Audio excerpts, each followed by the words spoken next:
Today we're going to talk about Multiple Man and how awesome he is. Well, actually, Valley Flying thinks he's a little more awesome than I do. I think he's okay. I think X Factor is great, but what do you say, my guy, Valley Flying? What are you thinking? I think he keeps the dad bros long enough for the dad bros to do their thing. He keeps them alive, and that's all I need from him. So he's awesome. And he does that at 3 gold, 3 red stars. So that's all I need, and he's doing his job. So I think he's awesome. First things first, let's go over T4s and ISO-8 recommendations.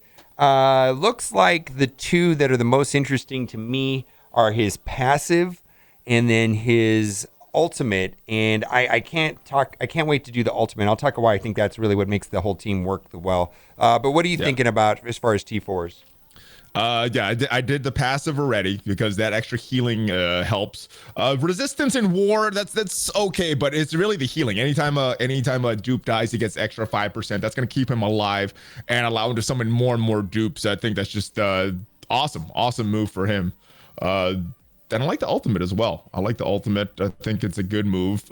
So his passive... You think that's the key to the whole team, though, right? Yeah, on that death ultimate. of an ally, a heal for 5% of this character's max health. So yeah, that's on the T4. That does not happen until you put the T4. And then on war offense, which this is going to be an offensive war team, they get some extra resistance, which is helpful, but I don't know. It's good. Yeah, focus is the big one. Resistance is not as... Okay, so this right here to me is game over.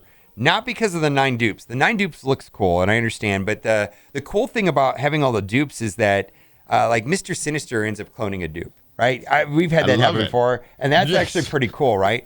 But offense up on Longshot and Shatterstar wrecks nerds. Literally, they go bonkers. And counter. And what I was noticing is that when they counter, it triggers the passives on Lockshot and Shatterstar, and the turn meter accelerates. And so I don't even know if it even matters the dupes. It's the offense up and counter to all X Factor African dupe allies pretty much is like get wrecked nerds. The match is over has been my experience with this ability. Yeah, pretty much. You got to keep them alive long enough to get that ultimate off, and then boom. You put the T4 in there, he's going to do it for 2 turns. So that's even more of a game over if there's such a thing. And then he's getting more speed bar anytime for the dupes when they're summoned. So it's a good move. This was a lot of fun, and the summons are useful. I think when they get higher levels and higher resistance and the focus is in place, the higher focus they get, and then they're going to be doing all their tricks with stripping away and doing all that stuff. Very interesting. Now, let's talk about red stars, and then we're going to talk about ISO-8. And I think a lot of people are asking about, does he need high red stars versus Polaris? And I pulled a 6 red multiple man, and I'm not sure if I think I would have rather have had that on Polaris, to be honest with you. Well, you pulled it. You didn't purchase it. So anything you pull is always good. It's always good when you pull something that good. Right. So, but can't be sad at that, but yeah, but you got a pretty big abundance for Polaris as well. So I don't think you're missing out. I don't think you're missing out. So the question is, which character is going to need more red stars or yellow stars, multiple men or Polaris? Definitely Polaris. Polaris. He's more of a kit-based character.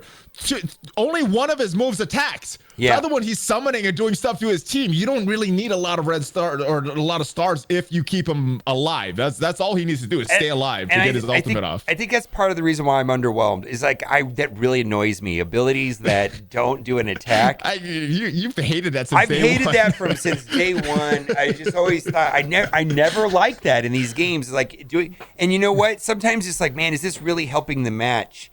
And I got to tell you, so definitely I think the character to focus on for red stars as opposed to multiple men is going to be Polaris. Let's talk about ISO-8. I think there's only 2 logical ISO-8 possibility choices because his kit doesn't attack. So I don't see him getting any value out of necessarily out of. Well, I guess Skirmisher when he counterattacks, but you know what I mean? I wouldn't put any of the attacking ones on. No Skirmisher, no Raider, no Striker. At least from my initial testing. I don't think any of those will really help him as much as healer or potentially fortifier. Yeah, and so I did healer because of his passive with the T4, which I already did. So that way he gets extra healing. Plus, he has a relatively large health pool, and he'll be throwing the regeneration around, which is good for keeping the team alive, which the team kind of needs, and that is his whole point. But I guess the other choice would be Fortifier. I know he can get nuked turn 1 by characters like Loki and Zemo. So has that been good for you, doing Fortifier? I've tested healer and Fortifier, and I think I like healer a little better, but there's an argument for Fortifier because he has that barrier initially. One of the things that we did in testing is you saw that he got nuked by Loki right there. Mm-hmm. If he had that barrier on, if he had the gold stars to combat that, he would have survived a little bit longer, let him get more dupes on the field, let them take some of the rest of the damage, and then get that ultimate off so that the dad bros can do their thing. So I think Fortifier, there's an argument there. Because he's also getting a lot of healing. If you do that T4 in his passive, he's also getting a lot of healing every time they die. So he's getting some healing for himself. The healer, you'll get some passive healing for some of the enemies though, and hopefully it doesn't, or some of your allies. Hopefully that doesn't extend to the dupes as well, and right. Hopefully it's not accidentally healing the dupes instead of one of your main X Factor characters. So one of the things that I've noticed very quickly is that this guy is not going to be good in RTA. And that, which also means he's not going to be good on defense. I mean, his kit specifically says offense, and he's not going to be arena defense viable solely. And we kind of knew this before we even played it, but it's been reinforced by playing against X-Men in RTA. They just chew up these dupes, and they get bonus turn meter, and it's a problem. And that has to do with Jubilee's passive, and then Carnage also has the passive. Carnage. Yeah, and so X-23. Yeah, and White X-23. Tiger also has that kind of, even Black Panther. So if people are still using him, so there's a bunch of counters to him if you have on defense. He's definitely an offensive character. And so my experience with playing this guy in Blitz and in Blitz, and you played. What was your experience with playing him on offense on War? This seems like an offensive War character. I fought one battle against Marauders. It was a pretty big punch up. I didn't even play it correctly, and they still won.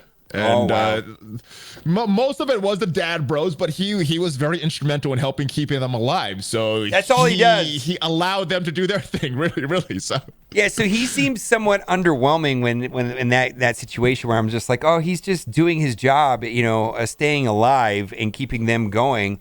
But other than that, I don't think he's adding anything at all offensive to the team, which makes sense until his ultimate goes off, and then they pop off with the counterattack and the offense up, which is pretty cool. We're gonna go into RTA battle, and we've had mixed results. I can tell you they don't do well against Black Order. There's some teams that they just don't counter, but maybe with Polaris, maybe with the 5th member, they will.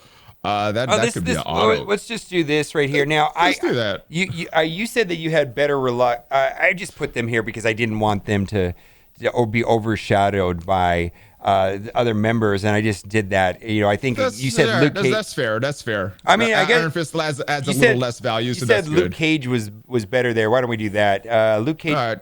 Luke Cage instead. I mean, because here's the thing: is that we're missing Polaris, right? And then that'll be a Blitz team, and then it looks like the rumors are that we're going to be finished off getting some sort of. We're going to be getting some sort of full defender team because Daredevil's been stripped away, and so has Punisher to a certain degree, right? Yeah, and there's rumors of 2 more characters coming that would fit with Iron Fist, Jessica Jones, and Luke Cage. So. What's their name? What was the name? Colleen and Wing. Colleen Wing and Misty Knight. Okay, the Daughters of Dragon, both in the Netflix series. Okay, so those are supposedly, because a lot of people was like, "What's happening with Defenders?" Well, they're not really viable right now, and it really other than maybe just fillers and Blitz, kind of like we're doing here. So. This is kind of fun. This is fun. This is a fun match. So what I'm gonna do is I'm gonna go full. So you have 2 choices here with long shot to go defense down or offense up. And what I'm gonna do here is I'm gonna go defense up. I kind of want to extend the match out a little bit. So let's just go the defense up and see how that goes. Let's do it. All right. So we didn't get a crit right there because they had deflects, and so the deflects are kind of throwing off with the crits right now. All right, here. Let's do this. All right, still nothing. Okay, so we're going to bring out some dupes. Here we go. We've got 1 out, but now we've got some taunting ones. Now we got a bunch. Now we got 3. All right, and they're taunting. I love it. All right, so there we go. One of these dies. He gets some health back. They're doing their thing.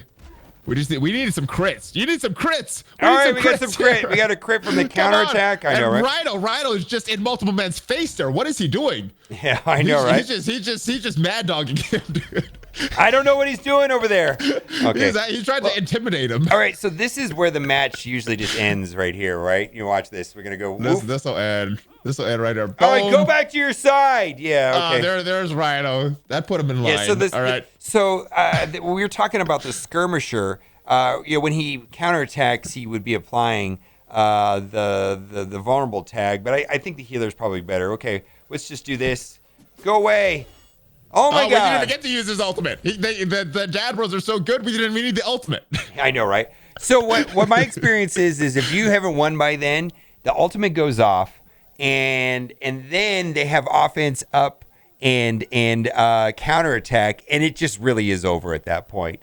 Which is amazing. Let's do one more match because I want to show the ultimate because it is so much fun. It's a lot of fun. Now this is not going to be a good choice right there. All right, and why don't we go? Why don't we go? Either of the other ones. So Loki. There is a risk right here that turn 1, multiple men will get deleted by Loki, Captain Marvel. Hopefully he goes after Luke Cage. Yeah, let's just see how this goes. Let's see. Wait. I just thought Loki and Captain Marvel. Yeah, I know. We're gonna see. So this is part of the issue that I have with him is he's kind of slow out of the gate, and what I would have preferred to have is a character like Zemo that went early and fast and kind of started the whole match earlier. Does that make sense? That's kind of... It might be too overpowered, though, especially with the Dad Bros as strong as they are as a 2-man team. So okay. All right, it goes after... it goes after long shot. All right, so we were able to get a crit right there, so good stuff. All right, let's do our defense up to keep them alive a little bit longer. All right, and we're getting crits because they don't have the deflects over there. And so that is going to be lots of barrier. Okay, fantastic. I don't think you're getting the ultimate off. I think you're going to beat them before this. Yeah, this is really a function of how amazing the Dad Bros are in general. It's almost game over already. And multiple I know. Multiple man is not doing anything. Okay, so if they were still standing there, right? All right. Well, so now this is more of a showcase of the Dad Bros. I know, right? But look at this. All right, let's just do nothing. All right, now he's going to counterattack to death, right? And then oh, there it goes. But the counterattack. That was because of multiple man. So what happens there is the counterattacks start proccing the turn meter. And the match then is effectively over as soon as that ability goes off. It really is a lot of fun. I imagine this team is just going to get better. So to wrap up the thing, it looks like the 3 questions that we answered is it looks like Polaris going to need the red stars more than multiple men. So if you're wondering whether you should pull the trigger on multiple men, hey, every character needs red stars, but he does seem to be more kit-based. Healer or fortifier, I'm going for healer. And then as far as T4s, it looks like his passive is ultimate. Anything you want to add before we go? No, I like all that. I agree with all that.